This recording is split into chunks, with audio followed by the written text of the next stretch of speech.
This is Al Rogers from the Progressive Communication Network. I'm standing in front of the Roosevelt House. And across the street, you'll be able to see the Teddy and the Bully Bar. I'm at 1215 M Street. Now, right behind me is the Roosevelt House, which has got quite extensive landscaping, as you can see. Now, they only have takeout at Teddy and the Bully Bar. I wish I was an alcoholic, because they're giving 50% off vodka. Haven't consumed less vodka in my lifetime than some people have done on a weekend. I'm not going to mention any names. Steve Kane. Anyway, as you can see behind me, that's the Roosevelt House. It's a 3-story, I would guess about 7,500 square feet. No, more than that. Probably about 10,000 square feet building. But I mean, the landscaping is quite lush. Anyway, a couple things that have happened today, the last week or so, in reference to this crisis. We have, in the past 2 months, seen 4 different inspector generals. Now, for people who are not familiar with what the inspector general does, there are 78 inspector generals, and then you also got your deputy inspector generals, some of which have been have served since the Bush administration, through the Obama administration, and now through the Trump circus administration. But what's really sad is, even though I've been living here for 7 months, with occasional returns to South Florida for 3 or 4 days at a pop, very disappointing that you have to order takeout to these restaurants instead of actually be able to sit in and have a meal. Anyway, Trump has decided to attack the Biden on the fact that he is not as mentally quick as he was 4 or 5 years ago. I don't know. Somebody who's taking the liberty of telling over 18,000 lies, of which probably 3/4 of them he knows he's lying when he says it, and probably 1/4 of them is because his memory is failing, so he'll alter and sometimes exaggerate. Like, he fantasized that he was once named Michigan Man of the Year. I don't know. If we were in a building of 1,000 people, there'd probably be more women that could be named Man of the Year than him. He ran away from 2 reporters when he was challenged, one from the Times and one from the CNN. Anywho, he called the Obama administration incompetent. Give you a brief history of the Affordable Health Care Act. Prior to the Affordable Health Care Act, 2009 and 2010 saw bankruptcies go up 12% each year. Now, the Affordable Act was passed in March of 2010, didn't go in effect in 2011. The very first year, bankruptcies caused by unpaid medical bills, which account to 62% of all bankruptcies, decreased by 12%. The following year, in 2012, it dropped 14%. 2015, an additional 12% drop. 2016, an additional 12% drop. Now, in the mathematically challenged mind of Trump, when the economy is going good, his interpretation is the administration is incompetent in some way. He needs to give back his economics degree from the Wharton School of Finance, and he should be banned permanently from the University of Pennsylvania's campus for being so intellectually dishonest and being an embarrassment to the office of the presidency. He's behind on 49 out of 50 governors have a better rating with the public, in some cases as much as a 20% difference in approval rating than his rating. He's even behind in polls in Texas, a solidly solidly red state over the past 24 years.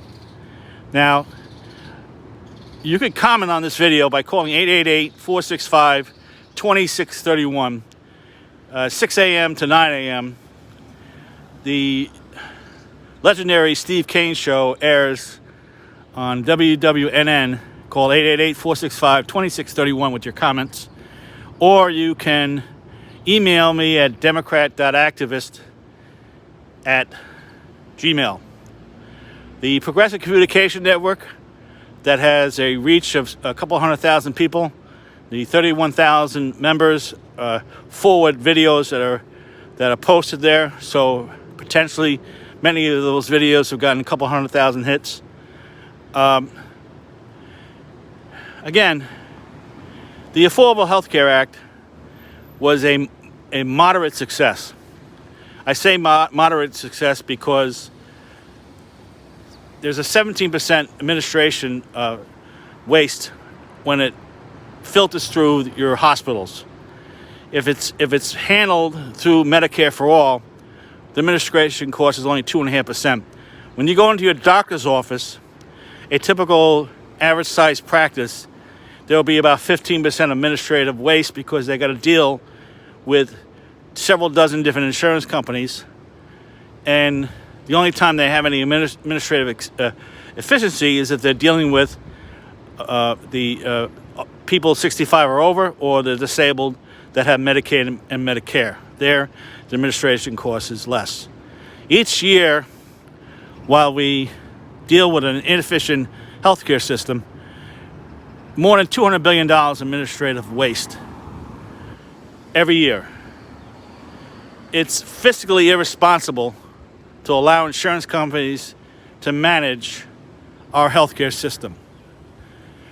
They're one of the few licensed businesses that I consider criminal enterprises, because the Affordable Health Care Act was supposed to make it illegal for doctor-prescribed treatments to be denied. I know of many examples of personal examples of friends and relatives, and myself included, where medication I've had for several years, they claim they have a right to countermand a physician's order. I'm not going to go into what medicines that I've been on for several years.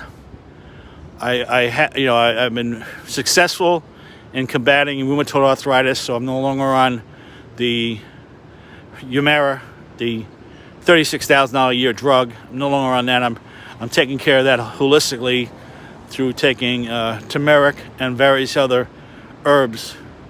My psoriatic arthritis is much improved because I drink oxygenated water, Crystal Harmony oxygenated water.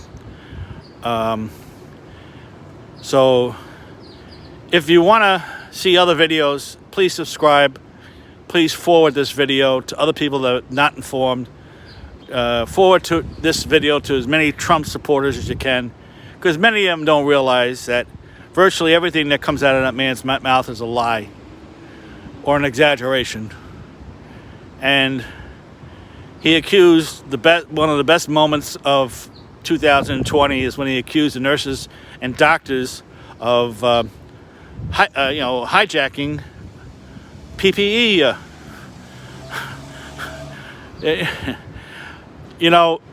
I don't think that people realize that in the middle of March, he allowed ventilators to be exported out of this country. He allowed different manufacturers to export those ventilators outside this country when we were facing huge amount of deaths in New York, Massachusetts, New Jersey coming up in the month of April. If we had testing available, in early February, probably half the lives would have been saved. They knew of the pandemic the very first week of January. South Korea had testing kits that they could have mass-produced and shipped to us the very first week of February. But the FDA and the NIC had a turf war. You have a real leader in the White House. The turf war between the FDA, the NIC, doesn't happen. He allowed a true patriot, Timothy Zima, to be forced out of the National Health Security Advisory role for pandemic response.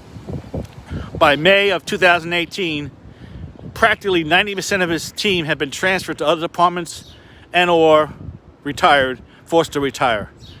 So when somebody takes away your administrative core of your team, now Trump will blame John Bolton, National Security Advisor, but the senior advisor when it came to the pandemic response was retired Rear Admiral Timothy Zimmer, somebody who's commandeered as a Navy SEAL, as a helicopter pilot, over 550 missions in Vietnam. Somebody who, when he was in charge of, from 2006 to 2017, the amount of malaria deaths around the world decreased by 40% under his leadership. And he was asked to move out of that department. Richard Fine. Richard Fine, he was tossed out, a top viral expert who said hydrochloroquine was not an effective treatment for an oncoming COVID virus. If Trump is really following his own advice and taking that, the fact he's 75 years old is practically 50 pounds overweight, and I'm being kind. He's probably more than 50 pounds overweight. I'm reaching the end of where I can upload this to Instagram. So if you follow me on Instagram, Palm Beach Fun, or Democrat Activist, or One Peace Activist, you can see this video a little later today. Again, this is Al Rogers of the Progressive Communication Network. Go to Facebook, just type in Progressive Communication Network, all one word. You'll go to the page. And I'm signing off, and everybody have a good evening. Again, call 888-465-2631, anytime between 6 and 9 a.m. Eastern Standard Time.